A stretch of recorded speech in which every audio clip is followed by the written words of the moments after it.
is called Skuld, that which has been. One is called Vanandi, that which is, and the other is called Weird, that which will be. And they sit and they spin, and the thread they spin is time itself. And upon that thread there hangs the destiny of men and women, gods and goddesses. And what started in this past, they can never stop, not until the end, the last day, Ragnarok.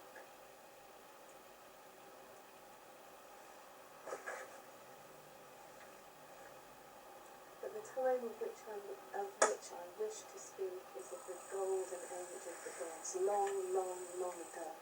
And it was after Loki had had his mouth stitched up, after he got the scars that he wore and still wears to this very day. And Odin and Loki and Honir went out into Midgard, travelling. They went to far distant lands where there was hardly any life, exploring. And as they travelled, they became hungry. And finally, up ahead, they saw a great herd of cattle, and then their bellies rumbled. And they looked at each other and they smiled, and they said, "Tonight we feast." And it wasn't long before one of those great beasts was turning in a spit over a fantastic fire, even bigger than this one. And the three gods sat around and talked. They talked about what they had seen, and the smell of the meat seemed strangely absent. After a long time they checked the meat, but it didn't seem to have even warmed in the fire. It looked just the same as when they had put it on.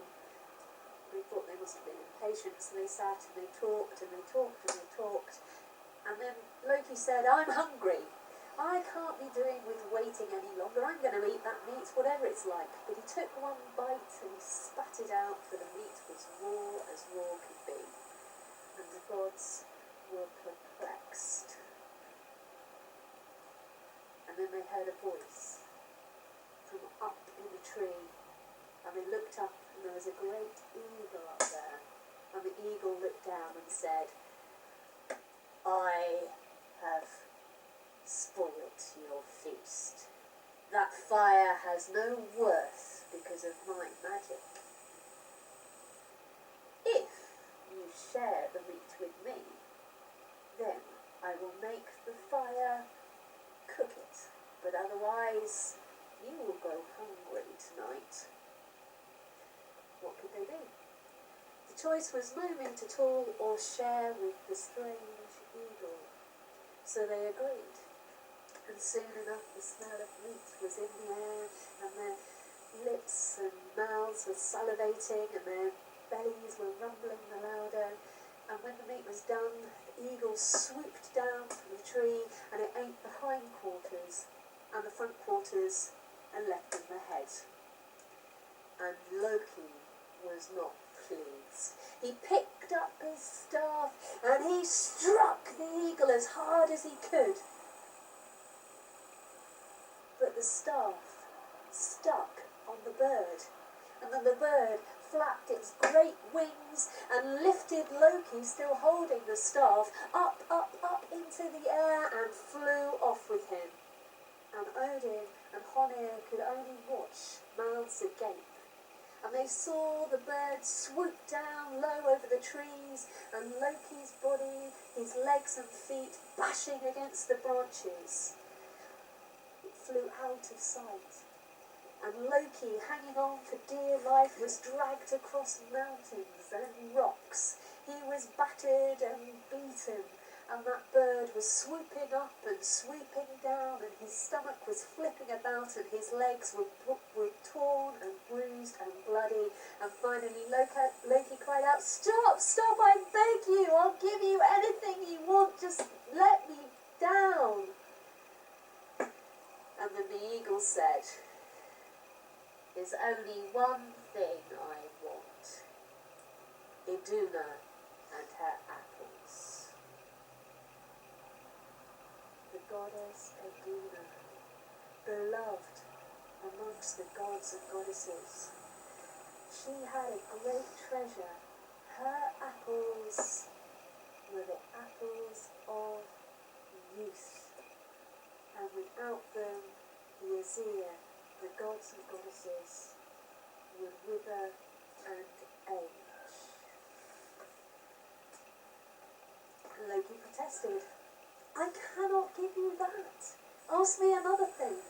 But the eagle would accept only the promise of Iduna and her apples. What could he do? Loki promised. And then the eagle set him down and he walked back as best he could, feeling very, very sorry for himself. And when they reached Asgard once more, Loki set about plotting.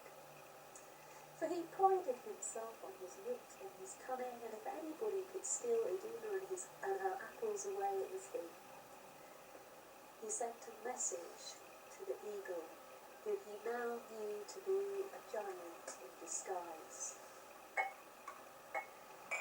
And he approached Iduna, and he told her,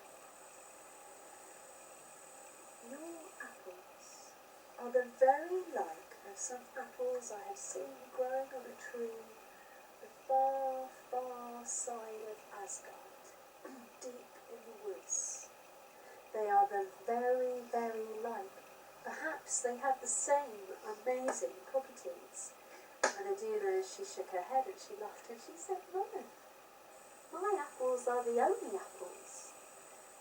There are no other apples of use. Are you sure? Said Loki, because surely it would be better if there were more of these apples and then we would be even more useful. And such was his persuasion that eventually Iduna, carrying her casket of apples so they might compare them, followed Loki to that distant place. But of course, there was no other apple tree there. There was only the giant, disguised as an eagle, and as soon as Iduna walked to that place, the eagle swooped down, picked her up by her shoulders, and carried her far, far away over the sea to his own castle. And almost instantly, the gods and goddesses felt the lack of those apples. So their skin began to soften and slacken and wrinkle, and their bones began to ache and curl, and their hairs began to grow white and long, and they aged. And quickly, Odin called a conference of all the gods and goddesses together, and it wasn't long before they realised that the last person to be seen talking with Iduna was Loki, and he had led her out into the woods. Loki was caught trying to flee. But he was not quick enough for Thor, who got into his carriage pulled by the two goats Gap-Tooth and Crack-Tooth. And though Loki had tried to disguise himself, Thor was quick to recognise him and drag him back. And soon enough the whole sorry tale came out, and all the gods crowded round Loki, and they all said in one voice, get her back. And Loki said, surely I will do this, but Freya, lend me your cloak, your falcon wings. Gladly, said Freya. And Loki put on that cloak, and as soon as he did so, he became a falcon. He flew out across the sea. He flew to the place where he knew the giant lived. He swooped over the castle, and he saw Iduna walking in the castle grounds with her casket of apples. He saw also the giant was out fishing on the sea. He swooped down, he changed himself, he became Loki once more, and he said, I'm going to transform you into a nut and take you back to Asgard. No sooner said than done. Iduna was gone, a small brown nut lay on the ground. Loki transformed himself back into that falcon, picked up the nut in his claws and flew, shot like an arrow from a bow, flying across the ocean. And down on his boat the giant realised what was happening, transformed into his eagle self and took flight and pursued him. Strong wings beating fast, the falcon swift ahead, the eagle gaining up, and there the walls of Asgard ahead, and the giants, the gods were waiting. They saw what was happening. They piled up shavings on the outside of the wall, and just as Loki the falcon flew over, they set fire to the sparks, and the great flames leapt up, and the eagle's feathers caught fire, and the giant tumbled to the ground, and there they killed him. And as soon as Iduna and her apples were transformed back to their original shapes, as soon as they were in Asgard's walls, the gods and goddesses became young again. Skin firm and taut, bones strong, limbs supple, hair shining in all the colours. But this was not the end of Loki's trickiness. It was just one episode of many.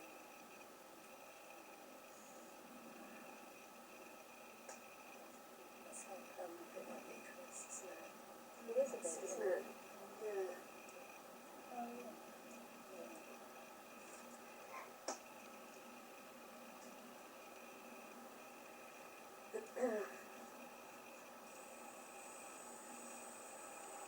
But the final story of Loki, well, a sad story it is. Because Odin, all-father of the gods, and his wife Frigg, they had 2 sons, twin boys. And the one son, Balder, was bright and shining and beautiful. And to be around Balder was to know happiness and joy.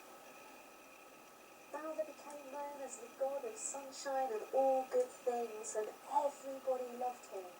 Everybody wanted to be near him, to feel that goodness inside themselves. And as with gods, he grew to a man very quickly, only a few short years, and as a man he married Nanna, the beautiful goddess of spring flowers, and what a wonderful couple they were. They lived in a place called the Peace Stead in Asgard, and in that place no drop of blood had ever been shed, no false words had ever been spoken, and oh, how the gods and goddesses delighted to go there and be with Balder the beautiful, Balder the bright, and his wonderful wife, Nanna. But the other boy born at the same time, his twin brother, Hodder, was as dark as his brother was light, silent and taciturn, born in a world of darkness, for Hodder was blind. And to be near him was to know discomfort, unease, and he became known as the god of shadows. And you may have thought that things being how they were, that Hodder would envy his brother, would be jealous of him. But if you thought that, you would be wrong. For Hodder loved Balder as well, if not better than anyone. And he liked to think of his brother as the better part of himself.